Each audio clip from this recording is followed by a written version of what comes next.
Hello Chiranjeevi గారు. Hi Nagesh గారు. మేధా ఈజ్ ఇంగ్లీష్ బుక్ ఇవాళ చాలామంది బల్క్లో ఆర్డర్ తీసుకుంటారు. అంటే స్కూల్స్ కానివ్వండి, కాలేజెస్ కానివ్వండి, కార్పొరేట్ కంపెనీస్ కానివ్వండి, కొంతమంది స్టూడెంట్స్కి స్కిల్స్ చాలా అవసరం కాబట్టి ఆ స్కిల్స్ని ఇంప్రూవ్ చేయడానికి అండ్ కొన్ని కంపెనీస్ ఉన్నాయి. ఆ కంపెనీస్లో ముఖ్యంగా వాళ్ళకు ఉండేటువంటి స్కిల్స్ని పెంచడానికి కూడా ఈ బుక్ బేసిక్ ఏవైతే టర్మ్స్ ఉంటాయో అవి ఉపయోగపడే విధంగా దీన్ని డిజైన్ చేయడం జరిగింది. మీరు వాళ్ళ బల్క్లో తీసుకోవడానికి కింద కామెంట్ బాక్స్లోనే పెడుతున్నారు.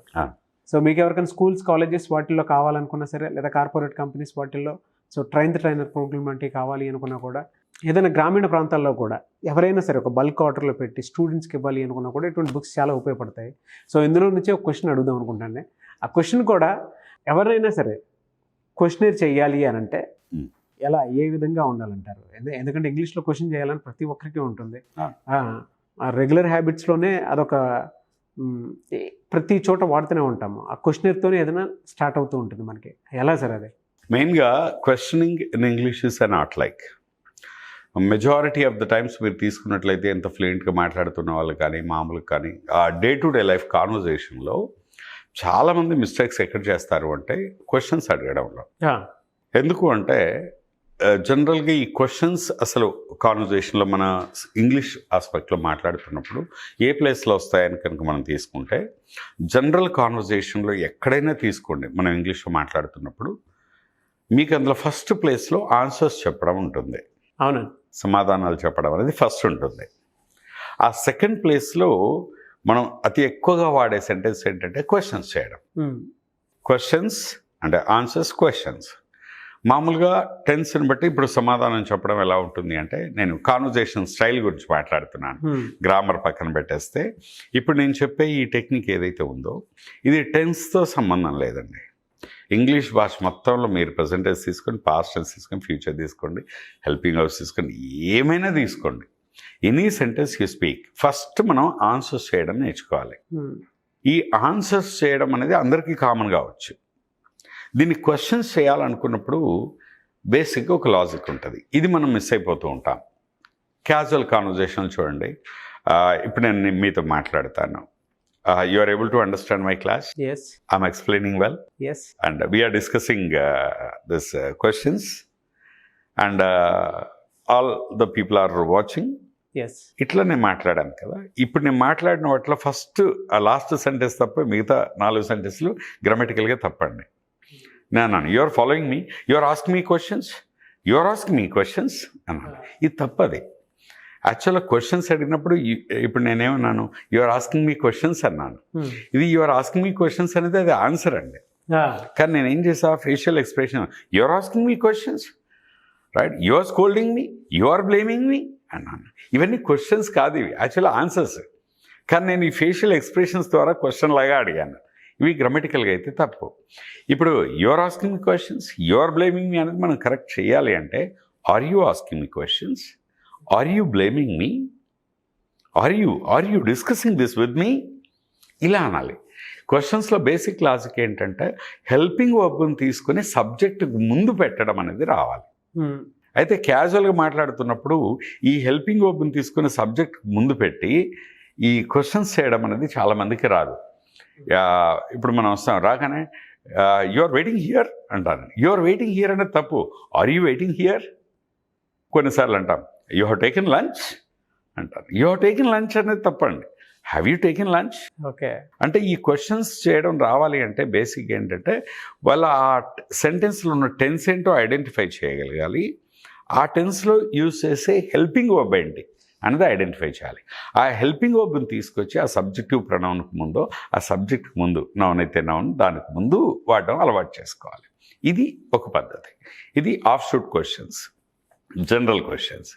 అలా కాకుండా బేసిక్ లాజిక్ ఇంకోటి ఉంటుంది. మెయిన్గా ఎక్కడ తప్పులు చేస్తారు అంటే, ఇంగ్లీష్లో క్వశ్చన్స్ చేస్తున్నప్పుడు WH వర్డ్స్ అని ఉంటాయి.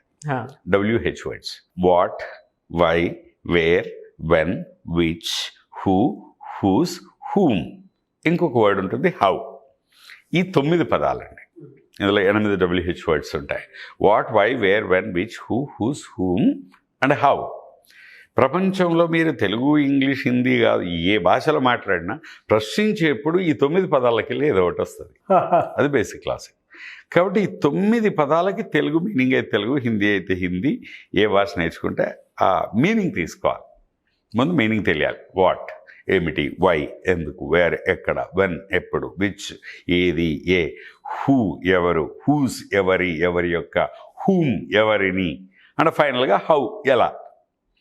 ఈ what, why, where, when, which, who, whose, whom, how అనే 9 పదాలని కనుక మనం నేర్చుకుని ఉంటే ఈ పదాల తర్వాత ఎప్పుడు కూడా సబ్జెక్ట్ వాడకుండా హెల్పింగ్ వర్బ్నే వాడాలి. ఇప్పుడు ఫర్ ఎగ్జాంపుల్ చూడండి, అడుగుతున్నా, what you are doing here, why you came here, what nonsense you are talking అంటాం. Where is going, why they are shouting there, why they are shouting there, ఇలా అన్నాను. ఇప్పుడు నేను చెప్పిన 4-5 సెంటెన్స్లు అన్నీ తప్పేనండి గ్రామర్లో, కానీ ఇవి మనం పట్టించుకోవాలనుకోండి. స్పోకెన్ ఇంగ్లీష్లో క్యాజువల్గా మాట్లాడుతున్నప్పుడు కాంటెక్స్చువల్గా ఎదుటి వాళ్ళకి అర్థమైపోతుంది అది ప్రశ్న అని, కాబట్టి వదిలేస్తుంటాం. కానీ పర్టికులర్గా కొందరు టీచర్స్ కావచ్చు, ఇంకోళ్ళు కావచ్చు, 4 ట్రైనర్స్ కావచ్చు, పర్టికులర్గా కొందరు అదే పనిలో చూస్తూ ఉంటారు. కాబట్టి అలాంటప్పుడు అది లేకుండా ఉండాలి అంటే ఈ వర్డ్స్ తర్వాత ఎప్పుడైనా మనం హెల్పింగ్ వర్బ్ వాడడం అలవాటు చేసుకోవాలి. For example, what you are doing here అనొద్దు, what are you doing here, ఏం చేస్తున్నారు మీరు, మీరు ఏం చేశారంటే వాట్ యూ డిడ్ అనకూడదు, వాట్ డిడ్ యూ డూ అనాలి. రేపు ఏం చేస్తారు అంటే what you will do tomorrow, what you will do అనకూడదు, what will you do. What తర్వాత do, does, did, shall, will, can, could, may, might, should, must, would, have, has, had, shall, ఇట్లాంటి words ఏవైతే ఉన్నాయో ఈ helping verbs పెట్టడం అలవాటు చేసుకోవాలి. ముందు ఒక వర్డ్ వాట్ తీసుకోవాలి, వాటితో ఒక 2-3 రోజులు ఫుల్గా ప్రాక్టీస్ చేయాలి అన్ని టెన్సుల్లో. Like say what you learn, what does he speak, and what did she say, what will he do, what shall we do, what is he doing, what am I talking, what are they doing. ఇట్లా వాటితోటి ఒక 2-3 రోజులు ఫుల్గా practice చేశాక అప్పుడు what ప్లేస్లో why తీసుకోవాలి. What, why, where, when. ఇక్కడ ఒక విషయం నేర్చుకోవాలి, విచ్ అనే ఒక పదం ఉంటుందండి. అవును. ఈ విచ్ తర్వాత జనరల్గా ఒక నౌన్ని వాడడం అలవాటు చేసుకుంటే మంచిది. అంటే కాంటెక్స్చువల్గా మీకు అక్కడ 4-5 ఆబ్జెక్టులు, విచ్ అంటే ఏది అని, అక్కడ 5-6 ఆబ్జెక్ట్స్ ఉన్నాయనుకోండి. Yeah, which do you want from this, ఇందులో ఏది కావాలి, which do you select out of this, ఇట్లా అంటే పర్వాలేదు. కానీ అలా కాకుండా డైరెక్ట్ స్ట్రైట్ క్వశ్చన్ అడగాల్సి వచ్చినప్పుడు which program do you like, okay, which language do you speak, which question do you ask, which lesson do you teach. ఇలా which తర్వాత ఒక నౌన్, అంటే మనం ఏ ఆబ్జెక్ట్ గురించి మాట్లాడుతున్నామో, దేని గురించి మాట్లాడుతున్నామో దాన్ని మెన్షన్ చేయడం అలవాటు చేసుకోవాలి. Which person do you like, which actor do you like, ఇట్లా. ఇంకో వర్డ్ ఉంటుంది విచ్, హూస్. ఈ హూస్ అనే పదంతో, హూస్ అంటే ఎవరి యొక్క, దీని తర్వాత కూడా ఒక నౌన్ వాడడం అలవాటు చేసుకోవాలి. For example, whose help do you take, అంటే ఎవరి సహాయం తీసుకుంటావు, whose help. Whose support do you take, whose guidance do you follow. ఇలా విచ్ తర్వాత, హూస్ తర్వాత ఒక నౌన్ వాడడం అలవాటు చేసుకోవాలి. ఇంకా హూ అనే పదం లాస్ట్కి ఉంటుంది. అది సిచ్యువేషన్ బట్టి మన హూ అంటే ఎవరు ఉంటే అది సింగులర్ కావచ్చు, ప్లూరల్ కావచ్చు. కాబట్టి who comes here, who goes there. ఎక్కువ మంది ఉన్నారనుకోండి, yeah, who speak in English among all of here. So ఇట్లా హూ అన్న తర్వాత ఆ కాంటెక్స్ట్ బట్టి మనం హెల్పింగ్ వర్బ్ లేకుండానే డైరెక్ట్ ఫామ్ చేయొచ్చు. హూ అనే దానికి మాత్రం ఎక్సెప్షన్, అది లేకుండా కూడా మనం డైరెక్ట్గా స్టేట్మెంట్ క్వశ్చన్స్ ఇవ్వచ్చు. ఇప్పుడు ఈ what, why, where, when, which, who, whose, and final word is how. ఇవన్నీ బుక్స్లో ఉంటాయి, మీరు కావాలి అనుకుంటే రిఫర్ చేయొచ్చు. సార్ ఏ విధంగా అయితే యూస్ చేయొచ్చు అనేది చెప్పారు. Thank you sir, thank you so much Chiranjeevi గారు. సార్, చాలామంది ఆన్లైన్, ఆఫ్లైన్ క్లాసెస్ అడుగుతూ ఉన్నారు, and number of people queries పెరుగుతూ ఉన్నాయి. ఈవెన్ కింద కామెంట్ బాక్స్లో అయినా సరే, సో బ్రాండ్కి తగ్గట్టే చాలామంది అడుగుతున్నారు అనమాట, ఏ విధంగా ఉంటుంది ఏంటి అని చెప్పేసి. ఎలా సార్, అంటే మిమ్మల్ని అప్రోచ్ అవ్వాలి అంటే ప్రాసెస్ ఏంటి? అండ్ ముఖ్యంగా ఇవాళ నాకు తెలిసే ఈజీ ఇంగ్లీష్ బుక్ సో చాలామంది తీసుకుంటున్నారు, అండ్ గ్రామీణ ప్రాంతాల్లో ఉండేటువంటి వాళ్ళకు కూడా అనుగుణంగా ఉండే విధంగా దీన్ని డిజైన్ చేయడం జరిగింది. సో మీకు ఎవరికైనా కావాలి అనుకుంటే బుక్స్ మీరు తీసుకోవచ్చు.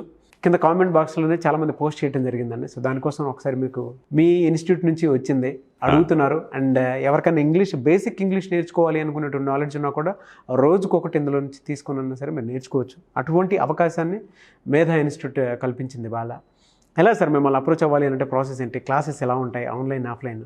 అంటే ఇప్పుడు ఈజీ ఇంగ్లీష్ బుక్ తీసుకోవడం ద్వారా ఇది బేసిక్గా ఈ బుక్ అనేది సెల్ఫ్ లెర్నింగ్ కోసం డిజైన్ చేసింది.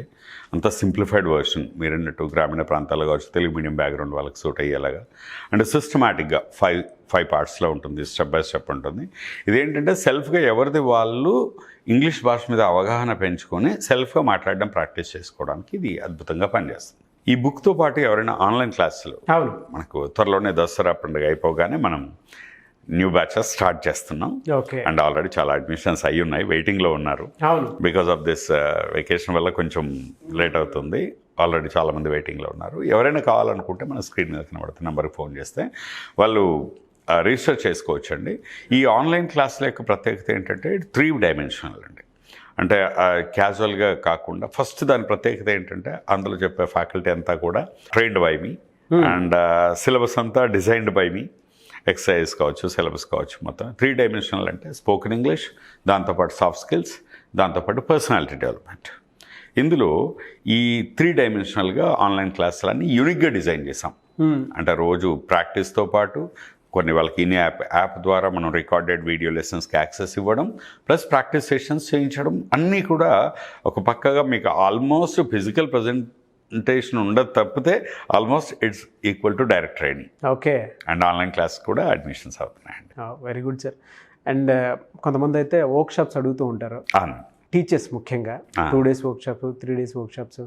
అంటే వాళ్ళకు ఉండేటువంటి వెకాబులరీని డెవలప్ చేయడానికి స్టూడెంట్స్ అతనికి చెప్పడానికి అని చెప్పేసి వర్క్షాప్స్ గురించి అడుగుతూ ఉన్నారండి. స్కిల్స్ మీద, సాఫ్ట్ స్కిల్స్ మీద కానివ్వండి, లేదంటే ఇంటర్వ్యూస్ మీద కానివ్వండి. సో అవి కూడా అప్రోచ్ అవ్వాలి అనుకుంటే స్క్రీన్ మీద కనిపిస్తున్న నెంబర్కి ఎలా ఉంటాయి అంటే ఇప్పుడు ఈ ట్రైన్ ద ట్రైనర్స్ వర్క్షాప్ అని పెడుతున్నాం అండి. ఇప్పుడు జనరల్గా ఏంటంటే చాలా స్కూల్స్ మనల్ని అప్రోచ్ అయ్యాయి. వెళ్ళి స్కూల్స్కి వెళ్ళి అక్కడ టీచర్స్కి మేము 2 day వర్క్షాప్ పెట్టి వస్తున్నాం ఆల్రెడీ. అంటే ఒక స్కూల్ అనుకోండి, ఆ స్కూల్లో ఇంగ్లీష్ ఎన్విరాన్మెంట్ ఎలా క్రియేట్ చేయాలి, ఆ పిల్లల్ని ఒక 1 year పాటు వారానికి ఒక క్లాస్ పెట్టి ఎక్సర్సైజ్ ఇచ్చి వాళ్ళ పిల్లల్ని ఎలా మోటివేట్ చేసి స్కూల్ మొత్తం ఇంగ్లీష్ స్పీకింగ్ ఎన్విరాన్మెంట్ ఎలా తయారు చేయాలనేది దీని మీద టీచర్స్ అందరికీ ట్రైనింగ్ ఇస్తున్నాం. అయితే ఇలా ఒక్కొక్క స్కూల్ ఇంట్రెస్టెడ్ స్కూల్ ఎవరైతే పిలుస్తున్నారో వాళ్ళకి వెళ్ళి కండక్ట్ చేస్తున్నాం కదా. అలా కాకుండా మేము బయట వర్క్షాప్స్ కూడా చేస్తున్నాం, కామన్ వర్క్షాప్స్. అంటే ఒక స్కూల్ నుండి 2, ఇంకో స్కూల్ నుండి 2, ఇలా చాలామంది ట్రైనర్స్ వర్క్షాప్కి వస్తున్నారండి. అది కూడా మీకు ఈ ఫెస్టివల్ తర్వాత స్టార్ట్ అవుతున్నాయండి. Thank you sir, thank you so much. చూసారు కదండి వీడియో. ఈ వీడియోపై మీ అభిప్రాయాన్ని కామెంట్ బాక్స్లో పోస్ట్ చేయండి. ముఖ్యంగా మీరు కనుక ఆన్లైన్, ఆఫ్లైన్ సెషన్స్ మీరు అటెండ్ అవ్వాలి అనుకుంటే అండ్ ఇంగ్లీష్కి సంబంధించినటువంటి విషయాలే మీరు బేసిక్ ఇంగ్లీష్ నుంచి నెక్స్ట్ లెవెల్కి వెళ్ళాలి అనుకునేటువంటి వాళ్ళు స్క్రీన్ మీద కనిపిస్తున్న నెంబర్కి సంప్రదించి ఆన్లైన్, ఆఫ్లైన్ 2 జరుగుతాయి. సో రెగ్యులర్ ప్రాసెస్ అనమాట. ఎవరు ఎప్పుడైనా సరే కనెక్ట్ అవ్వచ్చు, కాంటాక్ట్ అవ్వచ్చు.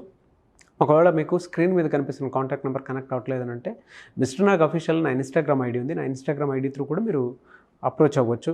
ట్రైన్ ద ట్రైనర్ ప్రోగ్రామ్స్ ఉంటాయి, సాఫ్ట్ స్కిల్స్ మీద ఉంటుంది అండ్ స్పోకెన్ స్కిల్స్ మీద ఎక్కువ ఉంటాయి. బుక్స్కి సంబంధించింది కూడా మీకు ఎవరికైనా బుక్ కావాలి అనుకుంటే సో బుక్ ఇది. సో మీకు అనుగుణంగా ఉండే విధంగా బుక్ని డిజైన్ చేయడం జరిగింది.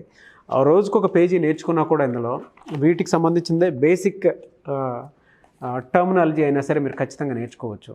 అంటే వొకాబులరీ యూస్ చేసుకోవాలి అనుకున్నటువంటి వాళ్ళు బేసిక్గా రెగ్యులర్ యాక్షన్స్ ఏవైతే ఉంటాయో వాటిని బుక్స్ నుంచి తీసుకున్నైనా సరే నేర్చుకోవచ్చు. ఆ విధంగా డిజైన్ చేయడం జరిగింది. సో మీరు కావాలి అనుకుంటే త్రూ బుక్స్ అయినా సరే తీసుకోవచ్చు. అండ్ ఇంట్లో ఒకళ్ళకి, ఇద్దరికి అనే కాకుండా సో చుట్టుపక్కల ఉండేటువంటి వాళ్ళకి కూడా ఇవాళ స్కూల్స్, కాలేజెస్లో కూడా ఇటువంటి బుక్స్ సంబంధించినటువంటి ఎక్కువగా అడుగుతూ ఉన్నారు. సో మీకు ఎవరికైనా కావాలి అనుకుంటే ఆ విధంగా తీసుకోవచ్చు. వీడియో లైక్ చేయండి, షేర్ మాత్రం తప్పకుండా చేయండి. ఇలాంటి మరిన్ని వీడియోస్ కోసం మా ఛానల్ ఫాలో అవ్వండి. Thank you.